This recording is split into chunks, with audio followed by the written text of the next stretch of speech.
I'm David Fleming from the Disciples Ignited YouTube channel, where we're focused on Jesus, advancing his kingdom, and preparing his disciples. Now we're studying about revival outpourings that have taken place throughout church history, and over the past few videos we've been focusing in on the Great Awakening that took place in America in the 18th century, starting in the mid-1700s. Now after the Great Awakening had its ending, the next massive outpouring was going to be what is known as the Second Great Awakening, and many church historians believe that it was even more powerful.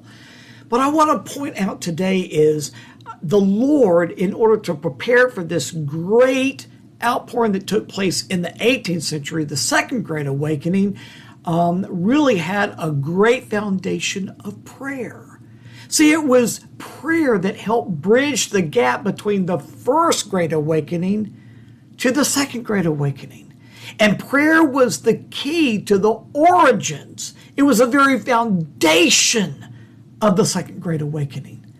Now, if you remember, the prayer ministry that started at Herrnhut in Europe, at Zinzendorf's estate, this prayer meeting that was 24/7, that lasted for over 100 years, that literally gave birth to a great move of God throughout Europe and to the Great Awakening that took place in America.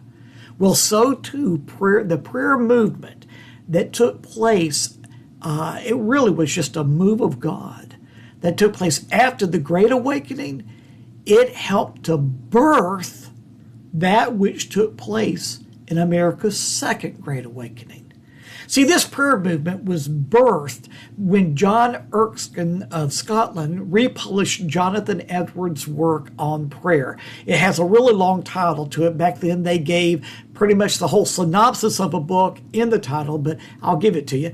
A humble attempt to promote illicit agreement and visible union of God's people, an extraordinary prayer for the revival of religion and the advancement of Christ's kingdom. In other words, he was encouraging people to pray for revival. Well, this man, John Erskine of Scotland, he republished Jonathan Edwards' books, and he sent it around, and churches throughout England caught the vision. They began to consecrate themselves to the ministry of prayer. But you know what? This burden for prayer began to spread, and it spread to America when Isaac Backus and 20 other New England ministers began to encourage churches to pray for revival.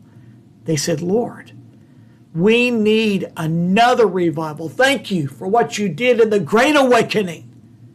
But oh Lord, we have fallen so short.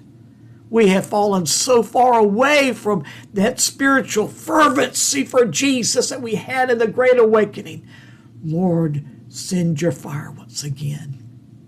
So, in 1784, the pastors of the Northampton Association began to pray with one another for a revival.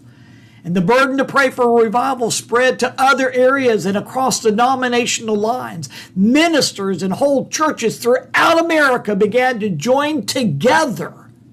Denominations crossing denominational lines, joining together for prayer for revival, seeking the Lord for another revival outpouring. By 1792, their prayers were answered as revival fires once again began to break out in the United States. But the Lord was preparing for that day that this great revival outpouring known as the Second Great Awakening was going to take place. But it all had its foundations in prayer. We need to learn from that. That's why we're praying for revival right now. We'll talk to you again tomorrow.